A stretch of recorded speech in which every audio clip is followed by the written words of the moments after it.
381 পৃষ্ঠার 4 দাগের প্রথম প্রশ্নটা হচ্ছে 6 মাস অন্তর সুদের পর্ব 10% চক্রবৃদ্ধি হারে 3200 টাকার 1.5 বছরের চক্রবৃদ্ধি সুদ কত। তাহলে 1 বছরের মধ্যে 6 মাস করে দিলে সুদের পর্ব হচ্ছে 2 বার।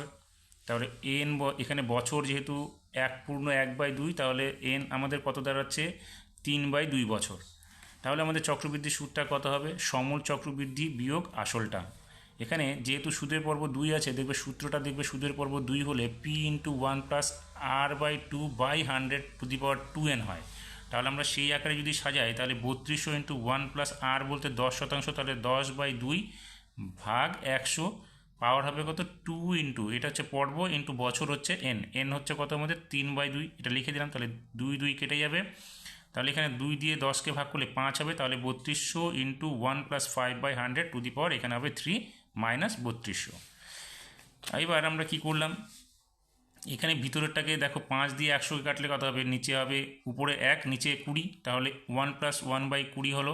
আমরা এটাকে লসাগু করলে 21/20 পাবো। তাহলে এখানে 21 আর 20কে যদি আমরা কিউব করি তাহলে হবে 9261, নিচে হবে 8000। এইবার আমরা কি করলাম, 3200কে কমন নিয়ে নিলাম। তাহলে এখানে কি দাঁড়ালো 9261/8000 বিয়োগ এখান থেকে 1 পাবো। এবার এটাকে আমরা কি করলাম, এই ভিতরেরটাকে লসাগু করে নিলাম। তাহলে 9261 বিয়োগ 8000/8000, তাহলে 3200 ইন্টু এটা বিয়োগ করলে হবে 1261, নিচে 8000। এখানে দুটো শূন্য, এখান থেকে আমরা দুটো শূন্য কেটে দিচ্ছি। তাহলে দেখবে 8 দিয়ে কাটলে এখানে 4 8 32 হচ্ছে, আর নিচে 10 হবে।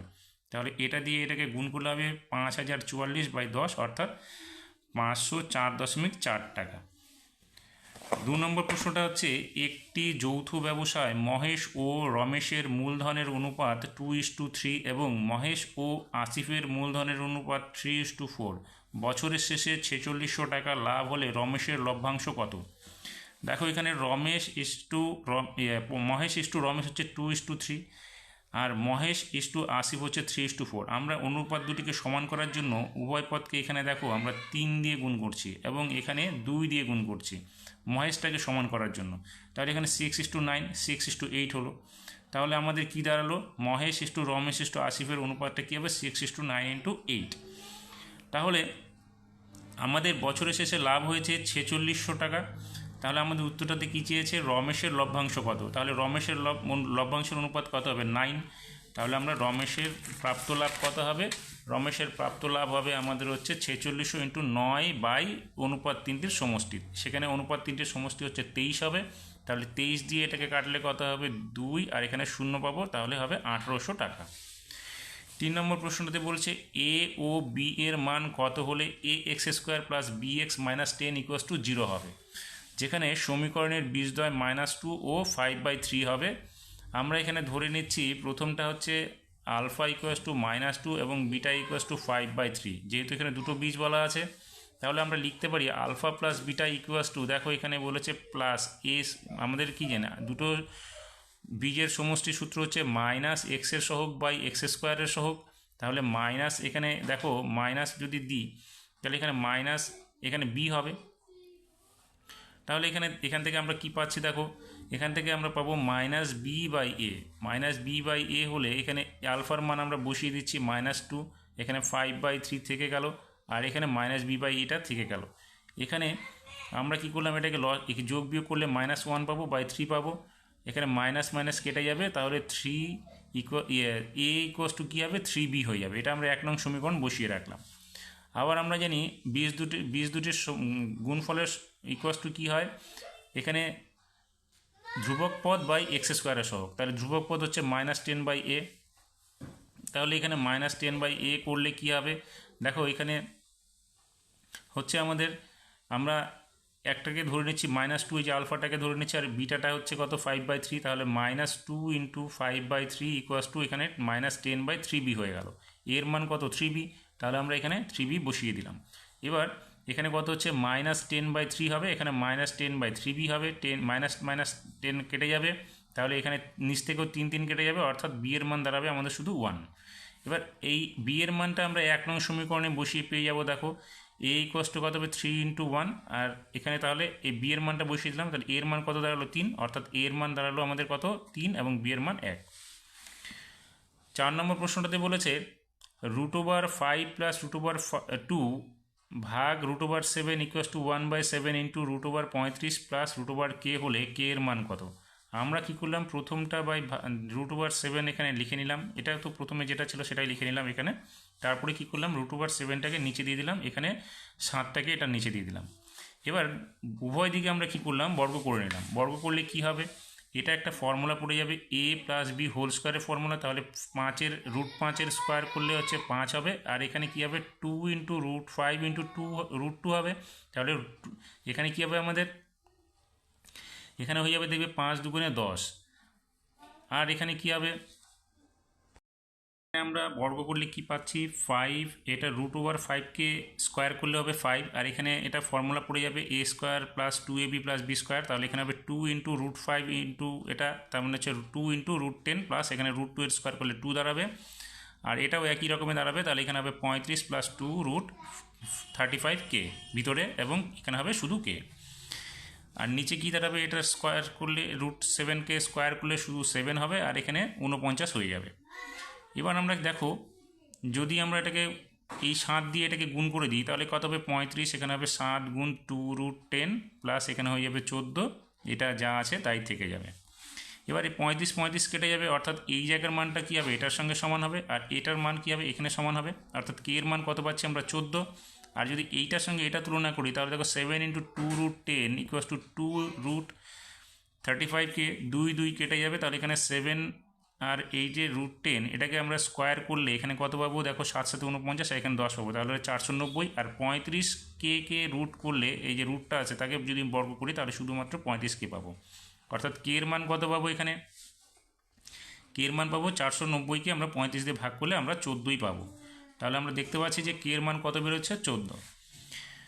5 নম্বর প্রশ্নটাতে বলেছে ও কেন্দ্রীয় বৃত্তের এবি একটি ব্যাস, যদি এবি লম্ব সিডি ও কোণ এডিসি 50 ডিগ্রি হয় তবে সিএডি এর মান কত।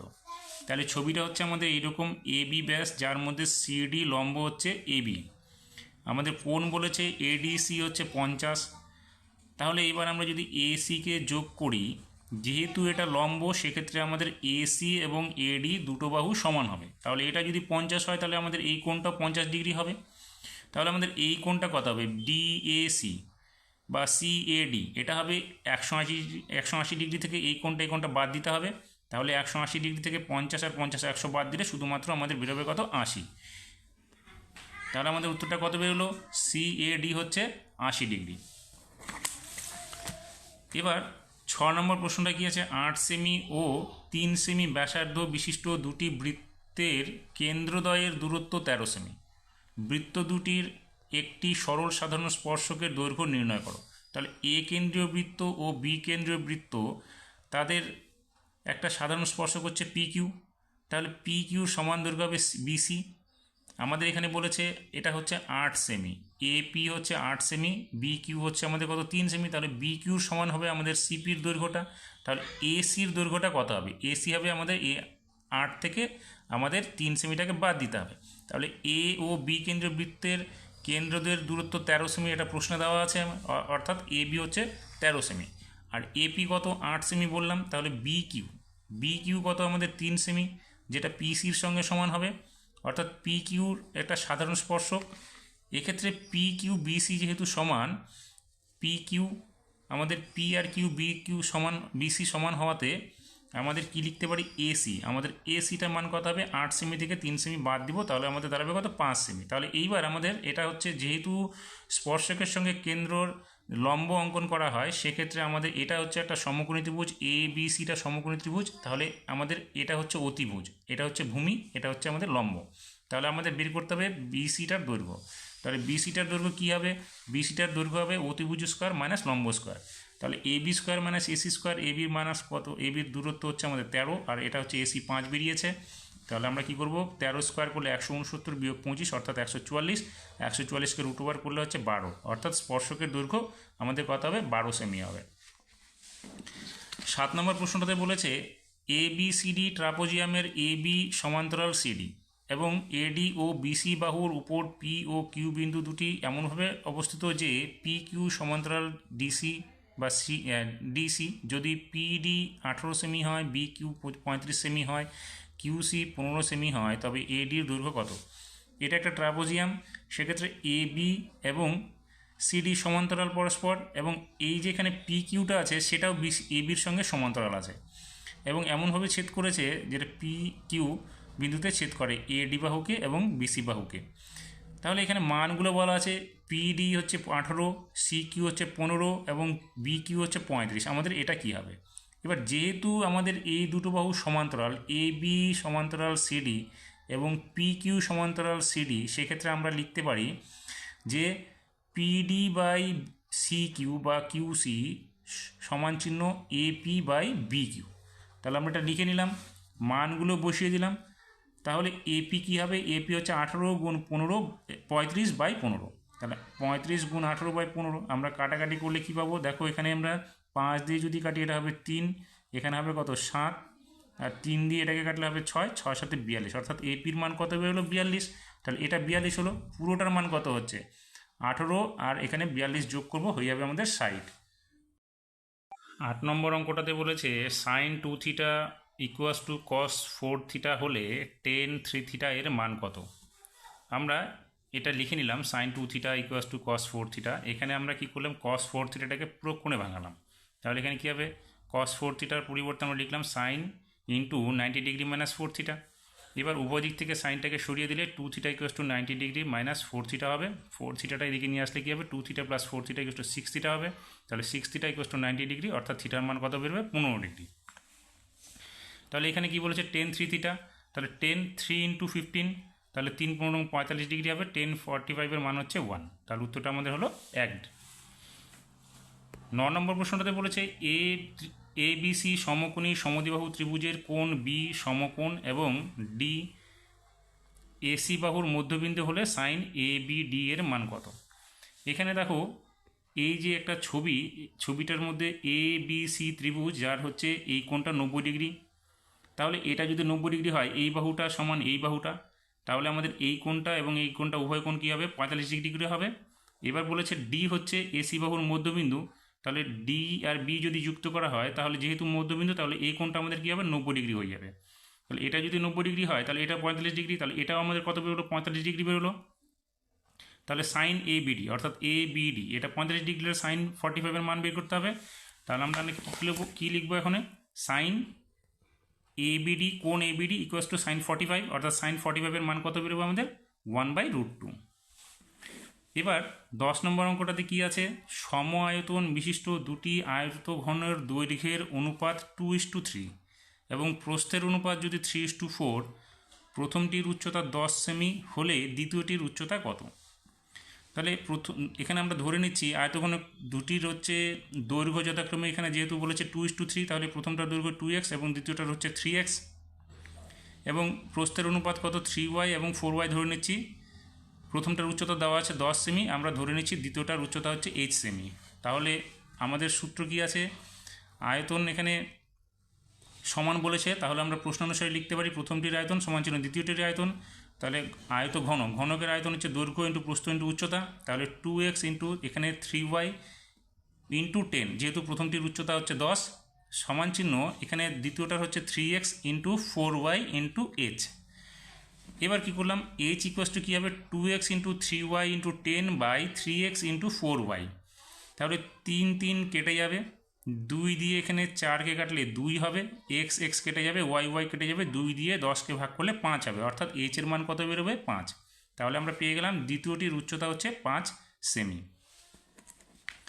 এবার 11 নম্বর প্রশ্নটাতে বলেছে একটি একমুখ খোলা চোঙের ভূমিতলের ব্যাস 5 সেমি এবং আয়তন 687.5 ঘন সেমি।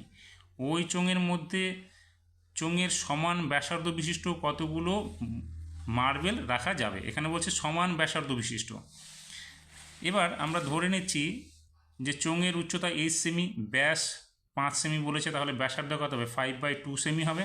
প্রশ্নানুসারে কী হবে? যেহেতু এখানে আয়তনটা দেওয়া আছে, তাহলে পাই আর স্কোয়ার এইচ সমান চিহ্ন এটা, তাহলে পাই মানে কত? 22/7, এখানে আর এর মান কত? 5/2, তাহলে স্কোয়ার করলে হবে 25/4 ইন্টু এইচ সমান চিহ্ন এটা। তাহলে এইচের মান কী বেরোবে? এইচের মানে বেরোবে 687.5 গুণ 7 গুণ 4, নিচে হবে 22 গুণ 25। তাহলে এইটাকে আমরা ক্যালকুলেশন করলে পাবো এইচের মান বেরোবে 35। তাহলে প্রতিটি মার্বেলের ব্যাসার্ধ কত? আমাদের 5/2 হবে, কারণ এখানে বলেছে দেখো যে চোঙের সমান ব্যাসার্ধ বিশিষ্ট কতগুলো মার্বেল। তাহলে চোঙের সমান ব্যাসার্ধ, চোঙের ব্যাসার্ধ আমরা কত পেয়েছি? এখানে 5/2 পেয়েছি। তাহলে এখানে মার্বেলগুলোর ব্যাসার্ধ হবে 5/2। তাহলে চোঙের মার্বেল রাখা যাবে কত? তার যে উচ্চতা আছে তাকে আমরা ব্যাসার্ধ দিয়ে ভাগ করে দেব। তাহলে এখানে 35 বাই এটা করলে কত হবে? দেখো ভাগ করলে এখানে 5 উপর, এখানে যেটা হবে সেটা উল্টে যাবে। দেখো 35 ইন্টু 2/5, তাহলে এখানে 5 দিয়ে এটাকে কাটলে 7 হবে, 7 দুগুণে 14টি হবে উত্তর। 12 নম্বরটা কী হবে? যদি UI equals to xi minus 25/10 আর summation of FI UI equals to 20, summation of FI equals to 100 হয়, তবে এক্স বারের মান কত হবে, অর্থাৎ যৌগিক গড়ের মান কত হবে? যেহেতু এখানে দেওয়া আছে এটা, তাহলে আমরা এখান থেকে লিখতে পারি a equals to 25, h equals to 10। তাহলে যৌগিক যে গড় আছে এক্স বার, সেটা হবে কি a plus summation of FI UI by summation of FI into H. এই অঙ্কটা অনেকবার করানো হয়েছে। তাহলে এখানে আমরা এর মান বসিয়ে দিলাম, প্লাস এখানে এই সামেশন অফ এফআই ইউ এর মান বসালাম, নিচে সামেশন অফ এফআই এর মান বসালাম ইন্টু এইচ। তাহলে দেখো এখান থেকে শূন্য, এখান থেকে শূন্য কেটে যাবে, এখান থেকে দুটো শূন্য কেটে যাবে, তাহলে উপরে থাকবে 2, তাহলে 25 যোগ 2 অর্থাৎ 27 হবে উত্তর আমাদের।